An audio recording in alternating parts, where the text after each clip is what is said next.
Well, my whole thing has always been the Federal Reserve and other people in the macro economy will literally talk about the official CPI, and then they'll reference an unofficial number. Yeah, right. It's like, wait a second. It's Like, as your public position and then your private position. As the stock market rips during a lockdown, as real estate prices continue to break records, small businesses get destroyed, but yet there's no, Talk a little bit about Gemini and a number of other players in the market have really built financial products around Bitcoin now, right? So it used to just be you could buy Bitcoin, hold it, and that's kind of all it would do. Now there's everything from lending against it, there's earning it, right? There's all kinds of cards that are coming out, et cetera. Just talk about is this good, is this bad? How do you guys think about the kind of the financialization that's happening around the asset?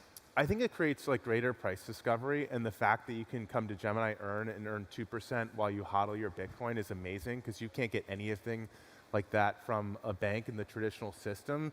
And then we're really excited about the Gemini credit card, which is launching very soon. We have over 250,000 people on the wait list, and you can earn Bitcoin rewards while using that card in your general spending behavior. We think it's a great individual empowerment thing. You're already doing this behavior, and now you can invest in the future of money and hodl and not earn silly, flimsy airline miles or whatever. So we think it's going to be a really mainstreaming moment because people don't have to think about when they buy Bitcoin. It takes sort of the timing piece out of it because a lot of people say, well, when do I buy? And it's like if you don't have to time that, it's really helpful.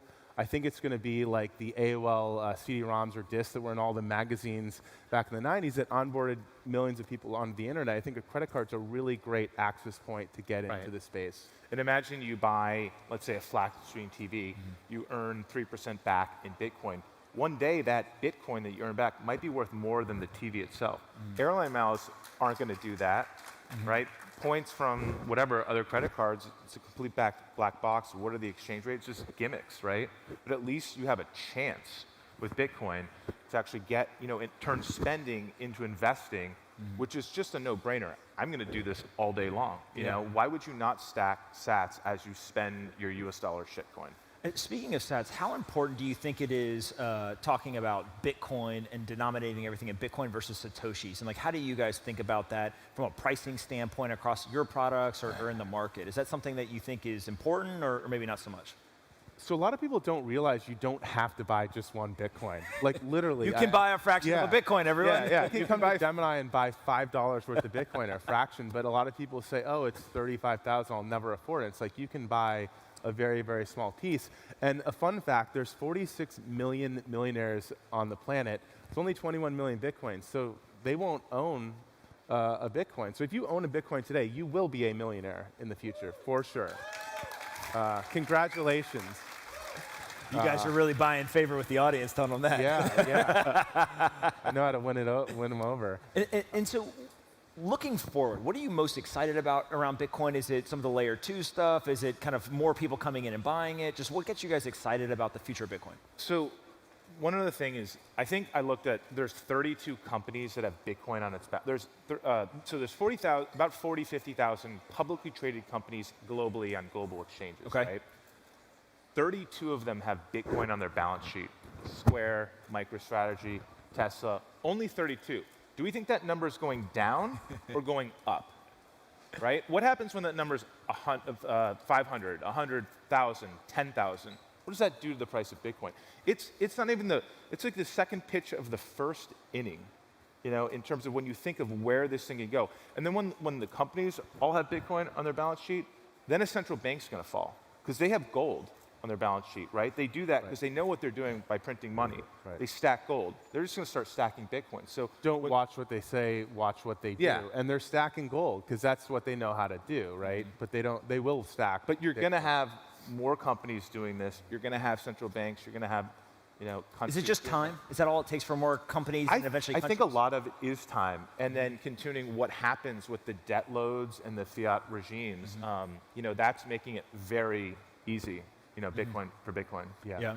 And when you guys think about Bitcoin developers, I know you've done a lot in terms of supporting Bitcoin developers, and a lot of actually what you've done is kind of behind the scenes in terms of supporting the ecosystem. Maybe just talk about the efforts there and kind of why that's so important to you. So yeah, without Bitcoin core development, we don't get anywhere, right? If we don't secure the network, we don't scale it, we don't make it more sustainable, then it doesn't matter what we do. So it's very important to support and give back. We started the Gemini Opportunity Fund to support those efforts, and we're really excited about that. And I think we've sponsored now 3 core devs, and we just started it last fall. We were on Peter McCormick's podcast. He sort of Did Peter strong arm you? he kind of guilted us to do it a little bit, but he was absolutely right. You know, Imagine what happens when you come on the best podcast rather than the second best. Yeah. It's going to be expensive. You start paying us, right? But no, it's great. We're very thankful for Peter to have done that, because it's great to give back. And we've given, I think, 1.5 million we've committed to date to that. So Got it. And we'll keep going.